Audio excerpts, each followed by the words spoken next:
Chapter 21. The first day back from the New Year's break, Dia sported a brand new green army Mao jacket. One of the pockets was already missing a button. He stood outside our door and looked as dopey as a bridegroom.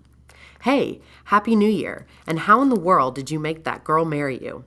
I faked a frown and crossed my arms across my chest. Dia rubbed his reddened face. "This thing," he said, his hands smoothed the wrinkles on his jacket. "My mom made it for my elder brother, and the stupid guy washed it in boiling water. It shrank 2 sizes. Now I gotta wear it. I took the button off to look more casual."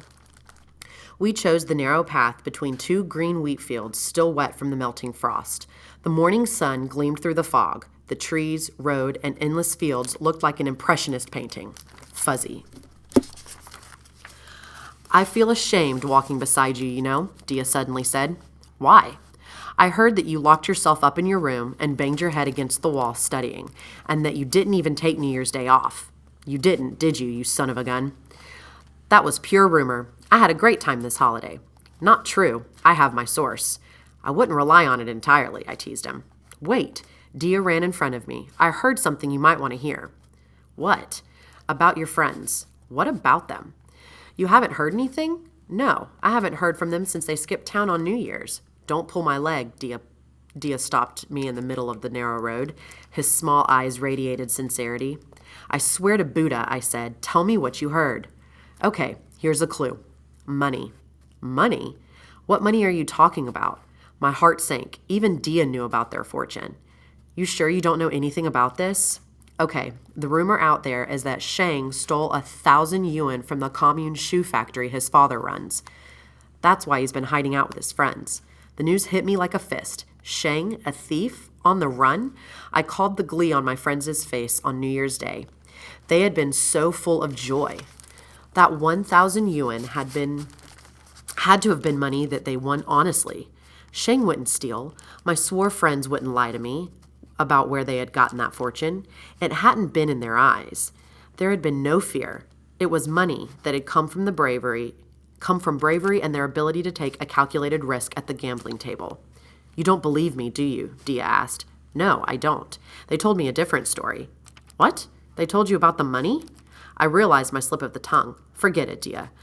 We didn't have this conversation, okay? Hey, slow down. I'm your best friend. Trust me.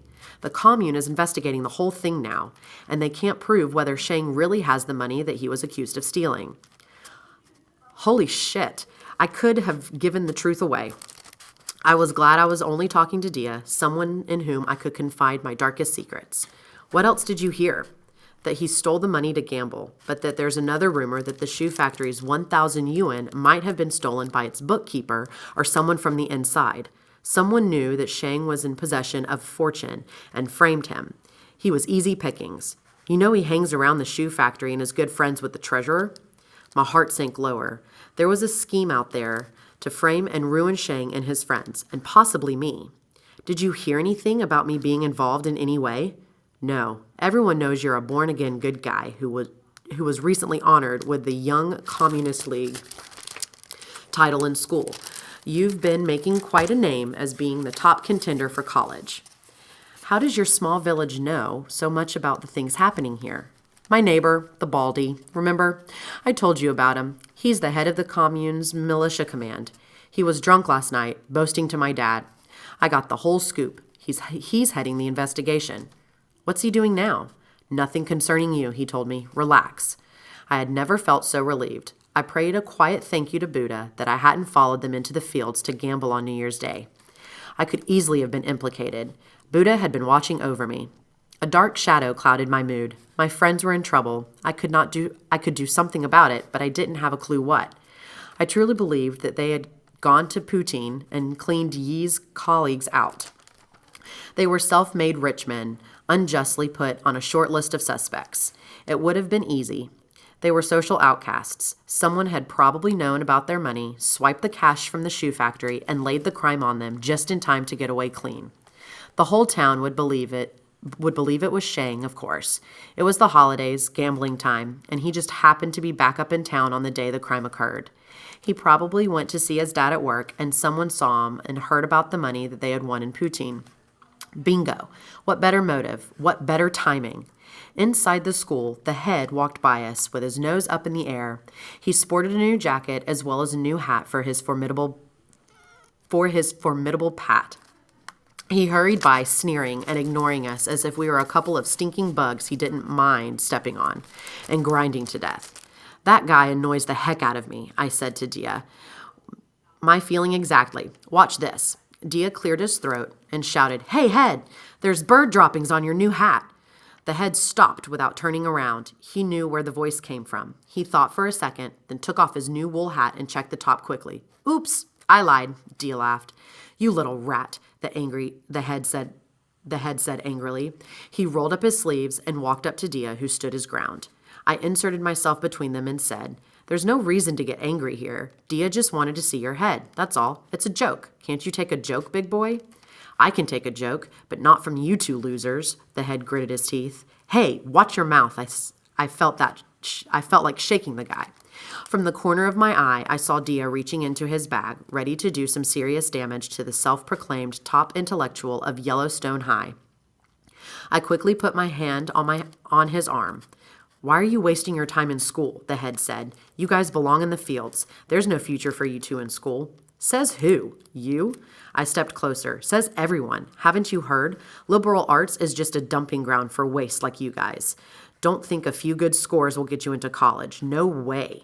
My anger was reaching its peak. You could insult my looks, my character, my honor, but no one was allowed to tear apart my dream.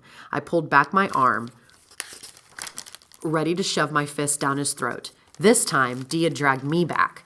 "Hey, head, let me tell you something. This man," Dia pointed at me, "is going to be an English major at a top college in Beijing, while you, the engineering major, will end up in a corner of this freezing country, spending your miserable life sawing lumber in the snow. And you're going to get so lonely, you're going to start thinking about a sheep, while this man will be a translator for the Minister of Foreign Affairs, touring the beautiful Western world. Wake up, head, and think." My anger subsided at Dia's rousing speech. "In your dreams," the head put his hat back on and walked off proudly. Dia and I looked at each other and laughed. There was a reason why we liked each other. We worked well together. Unrehearsed. "How do you come up with that stuff?" I asked Dia. "Well, that's what I think is going to happen to you, man. Don't disappoint me. Work your bony butt off if you have to, and do honor to our friendship. I have high hopes for you and low expectations for that creep. I don't get it. How can such a big head be so stupid? I think the best thing for him to do would be to hand over his head to some scientist who can study it and find out what's wrong with it.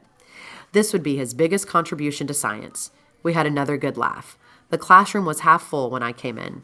There had been some changes. The broken windows were fixed, and the wall was repainted with rough white paint. There was a large slogan about studying hard, a quote from the dead Chairman Mao. Students buried their heads in their books. Some stuck their heads out of the windows and puffed their tobacco rolls. There was a sense of seriousness that hadn't been there before. A fellow was actually reading an English lesson out loud. Only a year ago, his teeth would have been knocked out for doing that. I sat in my old seat in the corner of the last row. The corner was no longer for the convenience of jumping out of the window whenever I felt like it. It was an island. I felt safe here. I could survey everything and everyone, yet no one could see me. It was ironic to bring Mao into the drive for intellectual intelligence. If Mao had known what his little red guards were doing, he would have howled like a lonely wolf in his icy coffin and cried his smoke-ridden lungs out. Mao, the dictator, had been the friends of the devils. He had wanted China in perpetual turmoil so that he could rule forever. He had a simple philosophy. Peace and leisure bred unrest and resentment against leaders, while a sense of crisis strengthened his own leadership. That was why, ever since the communists took over in 1949, Mao hadn't stopped making fake smoke over faked fires. One political movement had followed another, and strewn down his long path lay the bones of millions of angry ghosts. He hadn't cared about the young generation whom he had ordered to walk out of school and into the countryside to get re-educated by the poor farmers in their muddy fields. He had simply wanted them to be ignorant so that he wouldn't be aware of what a fiend he really was. Young people love it. Since the big guy didn't want them in school, they packed up and moved to the countryside by the millions, singing the Red Guard songs and waving their little red books. But soon they found that all they could learn from farmers was backbreaking labor and antiquated farming techniques dating back thousands of years. So they started insulting the farmers and stealing their daughters and stopped going to work. All day long, the youngsters smoked, drank, gambled, and fell in love. There was nothing else out there to do. The lonely countryside became their trap. They roamed around the hills, but it was too late to move back to the cities they had come from because of China's population control system. A city person could easily give up his registration to move downward into the country, but not vice versa. They cried, and some committed suicide. Now they understood what their leader Mao had meant by finding your roots in the countryside. He had meant it literally. Go marry someone there, breed a litter of ignorant farmers, and never come back to the city to bother me again. At 8 sharp, the old bellman wobbled to the bronze bell that hung under the old pine tree. The sound of the bell echoed far and wide. In the school hallway, a Peking man snuffed out a cigarette and shuffled into our classroom. He smiled like a gorilla at the new slogan on the wall. He tried hard for a few seconds to conceal his laughter, but his thin lips were unable to cover his big teeth. "Who put it there?" Peking man asked. "Is that a joke or something?" The class was very quiet. "When Mao said study hard, I don't think he meant this kind of stuff we're studying now," he stuttered. "You should know that he was referring to his little red book, but I doubt college would give you credit for that." The whole class rocked with laughter. Only Peking man could open the first class of the year that way. What he said was brave, because Mao's ghosts still haunted the nation, but Peking man was fearless and angry. He had been beaten and sent to labor camps not too long ago. He snapped his fingers and the class calmed down. "About learning history, let me tell you a story." We were all ears. When I was at the university, I roomed with a medical student. Every night before going to sleep, the guy stuck his hand into a wooden box under his bed and mumbled things, day in and day out. Finally, I couldn't contain my curiosity, and I asked him what he was doing. You know what he said? He had a whole collection of human bones in that box. He was trying to develop a feel for the bones blindfolded because he wanted to be a good doctor. "What are the bones of history?" Peking man paused and looked at us. From that day on, I did the same thing with all historical facts, dates and names of the dynasties, all the important little things in the study of history. I had flashcards, stacks of them, under my bed next to my stinking shoes. Before we turned out the lights, he would be busy with his bones and I with my cards. We had a grand time.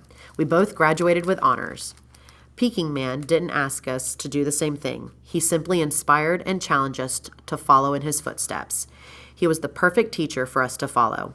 His hairy chest, long limbs, formidable face, and the mountain of a jaw all attested to a man who knew the past well. Now, I heard that you guys are going to take the liberal arts examination. We don't have a lot of time left. Thousands of years of history have to be learned and relearned.